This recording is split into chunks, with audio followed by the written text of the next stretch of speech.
Good morning, students. In this video of NMR spectroscopy, we will discuss about chemical shift.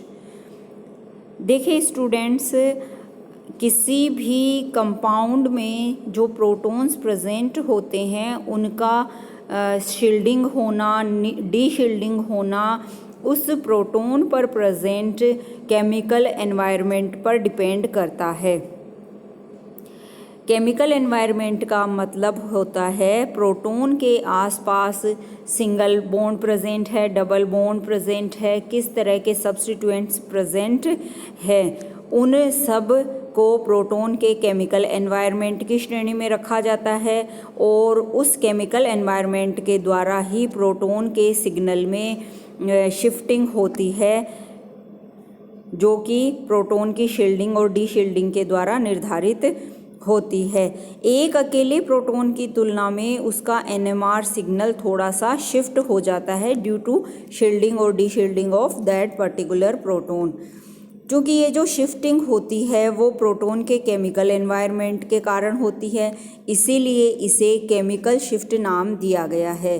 Chemical shift को वास्तव में ppm के द्वारा express किया जाता है। ppm का अर्थ है पार्ट्स पर मिलियन। इसको टो एवं डेल्टा स्केल पर मेज़र किया जाता है। इसके लिए देखिए अपने स्केल यहाँ पे दी गई है, इसको ppm में मेज़र किया गया है। यहाँ पर डेल्टा की वैल्यू जहाँ से अपन स्टार्ट करते हैं 0, 1, 2, 3, 4, 5, 6, 7, 8, 9, 10 है और टो की वैल्यू इस प्रकार से रिवर्स चलती है।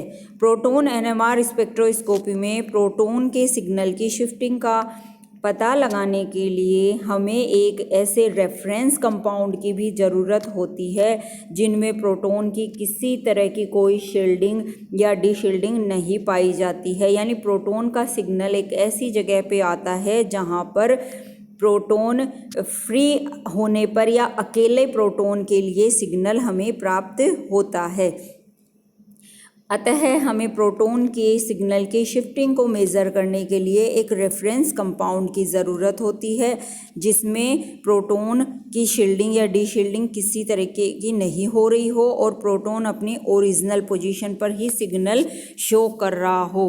रेफरेंस कंपाउंड के रूप में हम कौन से कंपाउंड को लेते हैं? टेट्रामिथाइल सिलेन को लेते हैं। ये एग्ज़ाम में क्वेश्चन पूछा जाता है। प्रोटॉन की केमिकल शिफ्टिंग को मेज़र करने के लिए रेफरेंस के रूप में कौन से कंपाउंड को यूज़ किया जाता है और क्यों यूज़ किया जाता है, इसके रीजंस भी हमें बताने होते हैं। तो अपन किसको यूज़ करते हैं? टेट्रामिथाइल सिलेन को यूज़ करते हैं, जिसे अपन TMS भी शॉर्ट फॉर्म में कहते हैं। ये इसकी स्ट्रक्चर हो गई। इसमें TMS को यूज़ करने का कारण यह है कि TMS में सभी प्रोटॉन्स, इसमें देखिए कितने प्रोटॉन है, 3, 3, 3, 3, 12 प्रोटॉन्स हैं टोटल। ये 12 प्रोटॉन्स बिल्कुल इक्विवेलेंट हैं। पहला रीज़न तो ये है कि ये सभी इक्विवेलेंट हैं और साथ ही इनमें सिलिकॉन की जो इलेक्ट्रोनेगेटिविटी है वो भी बहुत ज़्यादा कम होने के कारण यह प्रोटॉन की शील्डिंग मैक्सिमम करता है, जिससे अब्जॉर्प्शन मिनिमम मैग्नेटिक फील्ड पर आता है और उसे 0 ppm नाम दिया गया है। किसी भी दूसरे कंपाउंड में इससे कम मैग्नेटिक फील्ड पर प्रोटॉन का अब्जॉर्प्शन नहीं आ सकता है। अतः हम TMS के सिग्नल को स्टैंडर्ड मानकर उसके सापेक्ष किसी भी प्रकार के प्रोटॉन का केमिकल शिफ्ट ज्ञात कर सकते हैं। केमिकल शिफ्ट को ज्ञात करने के लिए हम 2 स्केल लेते हैं, जैसा कि अपन बात कर चुके हैं, delta scale and tau scale. Delta scale की हम बात करें तो हम ये देख रहे हैं स्केल में कि इसमें TMS का अब्जॉर्प्शन बैंड 0 पर माना गया है। टो स्केल की अपन बात करें तो इसमें TMS के सिग्नल को 10 पर माना गया है और अन्य प्रोटॉन के लिए केमिकल शिफ्ट का मान इसके सापेक्ष धीरे धीरे घटता जाता है। रिलेशन देखिए डेल्टा एंड टो के बीच में, इसके बारे में भी एग्ज़ाम्स में अपने को क्वेश्चन पूछा जाता है कि किसी प्रोटोन का एक पर्टिकुलर कंपाउंड दे देते हैं, उसमें किसी प्रोटोन के बारे में बताते हैं कि इस प्रोटोन का सिग्नल डेल्टा वैल्यू इतने पर आता है, तो वो टो वैल्यू में या टो स्केल पर कितने पर आएगा उसके, या फिर रिलेशन भी पूछा जाता है टो एंड डेल्टा के बीच में क्या रिलेशन है, तो tau equals to 10 minus delta के द्वारा हम कैलकुलेट कर सकते हैं। वास्तव में किसी भी प्रोटोन के साथ जुड़े हुए जो ग्रुप्स होते हैं उनके इलेक्ट्रॉनिक शिफ्ट से ही प्रोटोन की शील्डिंग या और डी शील्डिंग होती है, जिससे डेल्टा का मान निम्न प्रकार हमें प्राप्त होता है। ये कुछ एग्जाम्पल्स दिए गए हैं। इन एग्जाम्पल्स में हम ये देखेंगे कि डेल्टा इक्वल्स टू 0 से यानी टीएमएस सिग्नल से इन प्रोटोनों की डेल्टा वैल्यू कम होगी, ज़्यादा होगी, शील्डिंग होगी, डी शील्डिंग होगी, यह हमें ज्ञात करना है। अगर हमारे पास कोई एल्केन है, एल्केन में वास्तव में CH3 के प्रोटोन के बारे में बोल रहा है कि इसका सिग्नल कहाँ मिलेगा, तो हम ये जानते हैं कि R जो एल्किल ग्रुप है वो प्लस आई इफेक्ट दर्शाता है। प्लस आई इफेक्ट का मतलब होता है सिग्मा बॉन्ड के इलेक्ट्रॉनों को प्रेरणिक प्रभाव के द्वारा प्रतिकर्षित करना, अपने से दूर ले जाना।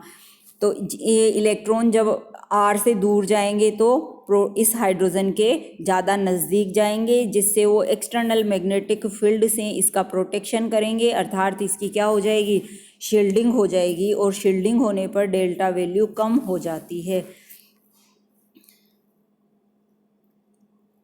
अब CH3 ये हो गया मिथाइल क्लोराइड। मिथाइल क्लोराइड में प्रोटोन के सिग्नल के बारे में हमें बात की जा रही है।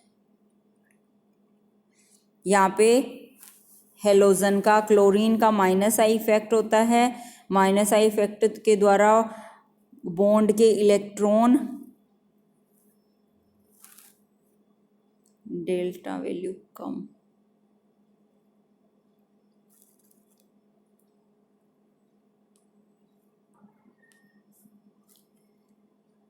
क्लोरीन के माइनस आई इफेक्ट के द्वारा CH3 के प्रोटोनों की डी शील्डिंग हो जाती है, जिससे हायर डेल्टा वैल्यू पर सिग्नल हमें प्राप्त होते हैं।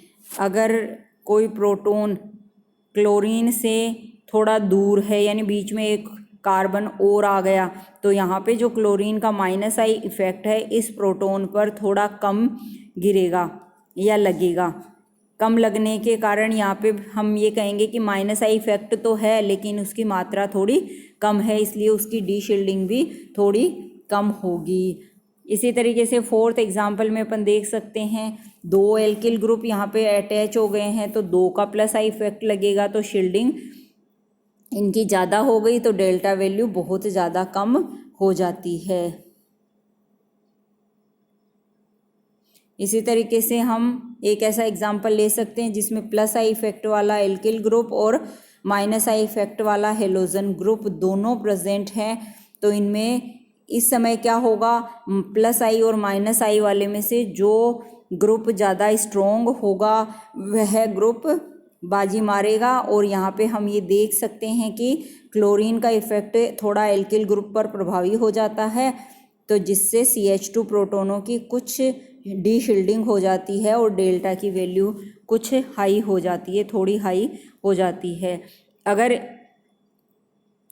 CH3 के दोनों तरफ क्लोरीन अटैच हो, कोई एल्किल ग्रुप नहीं है, दोनों ग्रुप ऐसे हैं जो माइनस आई इफेक्ट शो करते हैं, तो यहाँ पे डी शील्डिंग हो जाएगी प्रोटोनों की और हायर डेल्टा वैल्यू पर वह अपना अब्जॉर्प्शन शो करेगा, केमिकल शिफ्टिंग यहाँ देखने को मिलेगी।